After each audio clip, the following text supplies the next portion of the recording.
Night round. And there's the bell to end round number 7. Well, earlier tonight here on Friday Night Fights, actually before we came on the air, Teddy's young charge, Elvir Maricki, returned to the ring against Mike Coker. Maricki in the dark colored trunks, Coker in the gold. Maricki 24-1, 14 knockouts. Okay, Maricki coming back off that injured hand, and he dropped Coker. Referee Mike Ortega would allow Coker to continue, but it was to no avail because Elvir Maricki would move in and finish this thing off at 1:59 of round number 1. Right hand right there, 25-1. So you got a win coming off the injury. Yes, and not against a guy that was a great guy, but against a guy who's a game guy, a guy who probably was an easy mark, no doubt about it, but there was a reason for it. 6 months of inactivity. In the last fight that Maricki was in, he was on the floor 3 times, and he had hand surgery. So I wanted to bring him back with a guy that he could kind of get his feet wet again. Well, he did. That's the second time he's beaten him in less than a year. So Maricki gets the win against Mike Coker, who you could make the case for might have to stop being licensed. No, I would knock that a lot. And I'd be the first one to admit that. All right, round 8 underway for Davarryl Williamson and Robert Wiggins. They take turns hurting each other.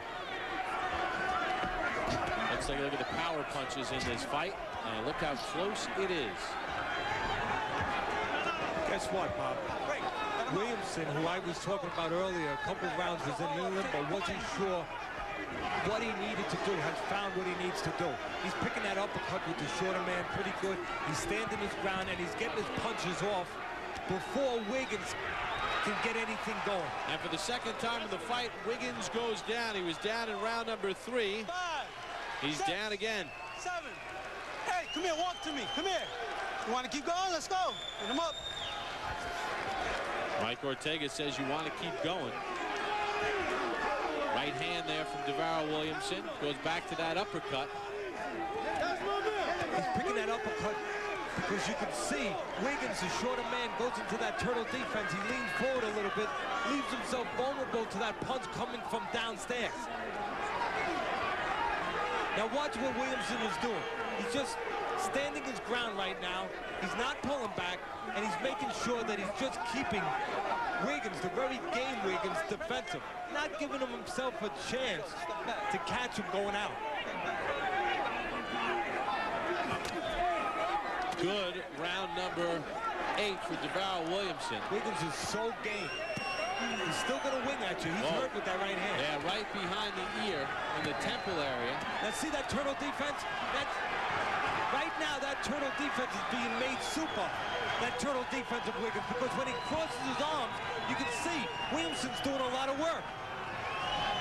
Davarryl Williamson. Look at the arms crossed. He can't work when his arms are crossed, Bob. And Williamson is taking advantage of it. He knows he can't work when his arms are crossed because he has to uncross them to punch. Williamson is a smart man here. He stepped up close and he took advantage of that. Wiggins dropped here in round number 8. Mike Ortega calling a timeout. He's giving Wiggins a point for holding, but as we talked about last week, when you're hurt, you want to hold. It's not like he's holding to stop the action in the fight. He's hurt. He's trying to cover up and hold and stop the offensive of Williamson. Now watch Williamson read the field, so to speak. When he sees that Wiggins' hands are in conventional position, he's more careful. When he crosses them, he lets them go. Good round for Williamson. Here's Brian Kenny with news on Costa Zoo. Yes, indeed, Bob, and it's time for the Miller Lite tale of the tape. Costa Zoo versus James Leha in Melbourne, Australia next week. Zoo, a titleist since 1995, now the Consensus or Ring Magazine champ since he KO'd Zab Judah. Since then, he's defended against Ben Tacky. Hey, last time out, James Leha looked very good against Mickey Ward. Tale of the tape is brought to you by Miller Lite. Life is best told at a place called Miller Time. Max, you know, it's amazing. De La Hoya, Mosley, Azuma Nelson 3 times. Leha, now he wants to fight every tough guy for the whole generation. Yeah, it's amazing. Leha does really well until they put him in against a guy who's better, younger, and much bigger than him. And that's the case right now with Costa Tszyu, and therefore Tszyu's the big favorite, and he should win. You figure he should win, but again, he got that win over Mickey Ward. He looks very good. Tszyu's going to beat him. Yes, indeed. All right, there it is. Back to this exciting heavyweight fight right now with Bob and Teddy, guys. Bottom right-hand corner, you're going to see the damage done by that right hand of Williamson right there. Nice straight right hand landed, and then you see the turtle defense of Wiggins, and Williamson moves those hands. Teddy, round number 8, a huge round in this fight. 1, because Wiggins went down, and 2, because referee Mike Ortega took a point away from Wiggins for holding. So on my scorecard, I have a 10-7 round for Williamson in a pretty close fight. That's a huge swing. And there are the numbers from round number 8, a round in which Wiggins went down, outlanded 40-8. Tremendous swing, as you said. And at a late point in the fight, hard to overcome. I still have a problem with that holding. I mean, when a guy's getting pounded, and he's been knocked down and he's getting pounded pretty good, you want to tie your guy up, you want to hold him, you want to stop the punishment. It's not as if you're just stalling and holding and making for a horrible fight. He was using it as a defense mechanism. Teddy's scorecard through 8, 76-74 for Williamson. I have it 77-72 for Williamson, winning the last 3 rounds. And of course, a 3-point edge in the last round. Of course, Wiggins has been hurt in the last round, but he's also a little bit careful, a little tentative now, because his best punches are those long punches. He wants to make sure he's in the right position. He doesn't want to throw them and leave himself open for the best punch of Williamson, the straight right hand. Here's something to just keep in the back of your head. This is the first time Williamson's passed 5 rounds. And Wiggins does have some late power. Remember, just a little over a year ago, he stopped Eric Kirkland in the 10th round. And as you said, Wiggins has been 10 rounds in that fight. Been 10 rounds 1 time. Right, let him out. Let's go. This is all uncharted territory for Williamson. But the fight being slowed to a pace where Williamson doesn't have to think about being in the late rounds for the first time. Doesn't have to worry about it.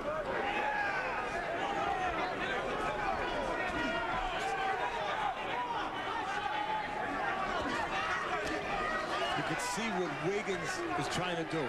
He knows his best shot is to land one of those long punches. And he needs a certain landscape to do that. So he's trying to step forward, force Williamson out of the pocket, force Williamson to back up, where he can create an opportunity to land one of those punches. And you can see what Williamson is doing. Trying to pick his spots, not waste anything.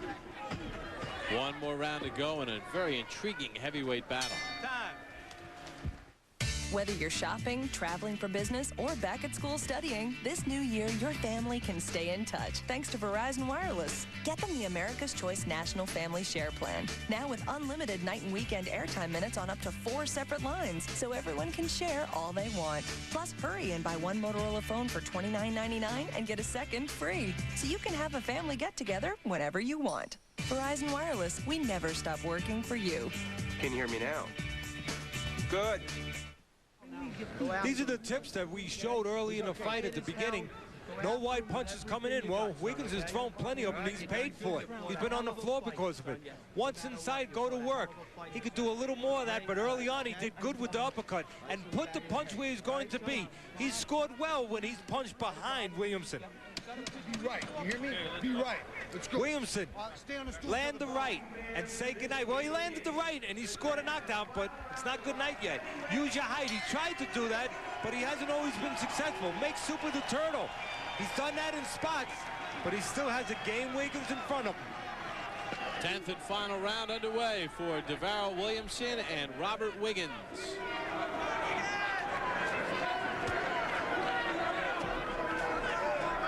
Card, Wiggins is going to need a knockout to win.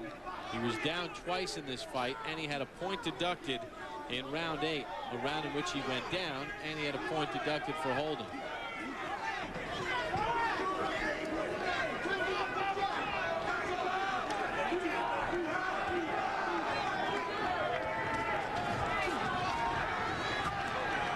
Wiggins has recovered. There's 2 reasons for it. 1, his gameness. And 2, Williamson has played it very safe the last round after that real big 8th round. He's allowed Wiggins to get himself together. But Wiggins has to make the most of that opportunity. He's going to take big chances now. That's his style anyway. But he's got to live or die by the sword. And his sword is that. Those long, wide punches. Those long looping punches. Now that can do one of 2 things. It can end the night suddenly for him in a way that he gets caught in between one of those wide shots as Williamson sits there in the pocket trying to catch him as he comes in. Or he could do what he did earlier. Force Williamson